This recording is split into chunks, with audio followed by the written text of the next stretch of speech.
O suco de beterraba ganhou bastante popularidade nos últimos anos, sendo consumido tanto por quem busca benefícios gerais para a saúde, quanto por atletas que visam melhorar o desempenho. A grande promessa por trás dele está nos seus compostos, principalmente no nitrato, que poderiam trazer benefícios fisiológicos reais ao nosso corpo.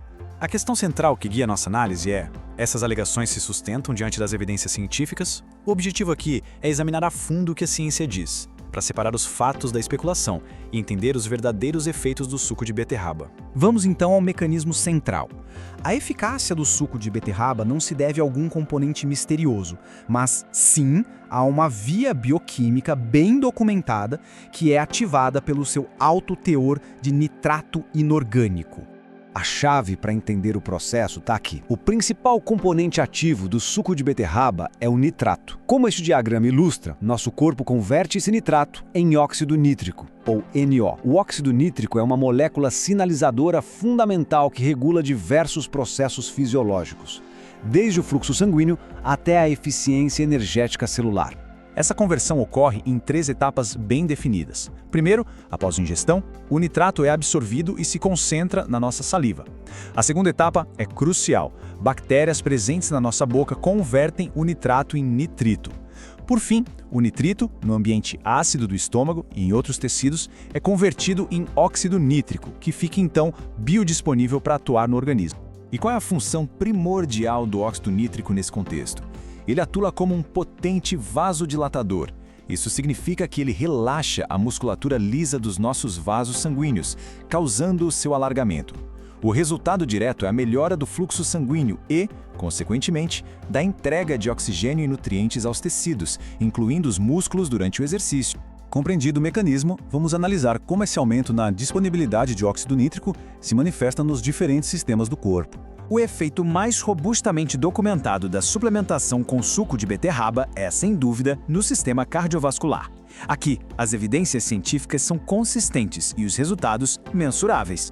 Os principais achados indicam que a suplementação melhora a saúde vascular de múltiplas formas, sendo a redução da pressão arterial o efeito mais consistente. Um ponto importante é que os efeitos são mais acentuados em indivíduos que já possuem alguma disfunção vascular. Isso sugere que o nitrato atua mais como um agente que normaliza a função vascular do que como um potenciador de um sistema já otimizado. Em termos quantitativos, meta-análises demonstram que uma dose aguda de suco de beterraba pode reduzir a pressão arterial sistólica entre 5 e 10 milímetros de mercúrio. Essa é uma redução clinicamente relevante, comparável ao efeito de algumas classes de medicamentos antihipertensivos. Agora, vamos analisar o impacto sobre a função neuromuscular. A questão aqui é se o aumento do fluxo sanguíneo e da eficiência energética se traduz em melhorias na força, na potência e na recuperação muscular. Aqui, os resultados apresentam um contraste interessante. As evidências indicam que a suplementação não parece aumentar a força máxima ou a potência de forma consistente. No entanto, o benefício pode residir na fase de recuperação. Alguns estudos sugerem que o suco de beterraba pode acelerar a recuperação funcional e atenuar a dor muscular tardia. Já vimos a base fisiológica. Mas como isso se traduz na prática para o desempenho atlético? Este diagrama sintetiza a ponte entre a fisiologia e a performance. O óxido nítrico atua em 2 frentes principais. Melhora a entrega de oxigênio via vasodilatação e, ao mesmo tempo, otimiza a eficiência com que o músculo utiliza esse oxigênio para gerar energia. A combinação desses efeitos tem o potencial de aprimorar tanto a resistência quanto a potência. A literatura científica mostra uma distinção clara. Para atividades de resistência, os benefícios são mais consistentes. A suplementação pode diminuir o custo de oxigênio do exercício, o que permite ao atleta sustentar uma maior intensidade por mais tempo. Em contraste, para eventos de sprint e potência, os resultados são bem mais heterogêneos, com alguns estudos mostrando benefícios e outros não encontrando efeitos significativos. E esta citação da literatura científica ajuda a explicar essa variabilidade. Atletas de elite, especialmente os de endurance, já possuem adaptações fisiológicas crônicas que otimizam a produção de óxido nítrico e a eficiência energética. Em outras palavras, para eles, há uma margem menor para melhorias induzidas pela suplementação, ao contrário de atletas recreacionais, que tendem a apresentar respostas mais robustas. Com base no que foi discutido, vamos agora às questões práticas. Para que os benefícios potenciais sejam alcançados, é fundamental considerar a dosagem correta, o momento da ingestão e fatores que podem interferir na eficácia da suplementação. A pesquisa científica aponta para diretrizes claras. Uma dose de 5 a 9 milimols de nitrato por porção é considerada eficaz. O momento da ingestão é crucial. Deve ocorrer de 2 a 3 horas antes da atividade para coincidir com o pico de concentração de nitrito no plasma. Além disso, para manter os benefícios, o uso deve ser crônico, ou seja, diário. Agora, um ponto prático de extrema importância que é frequentemente negligenciado. Toda a cascata de conversão do nitrato depende das bactérias presentes na cavidade oral.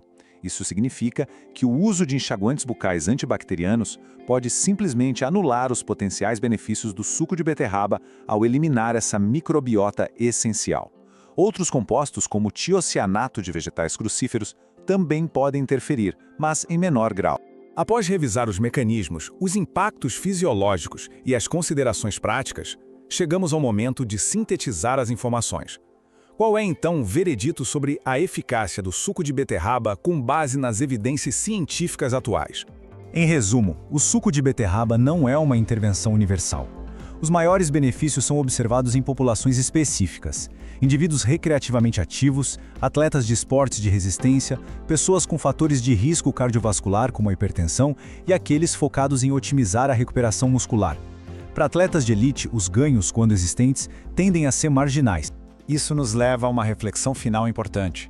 A grande variabilidade nas respostas individuais sugere que a eficácia da suplementação com nitrato é um fenômeno altamente pessoal.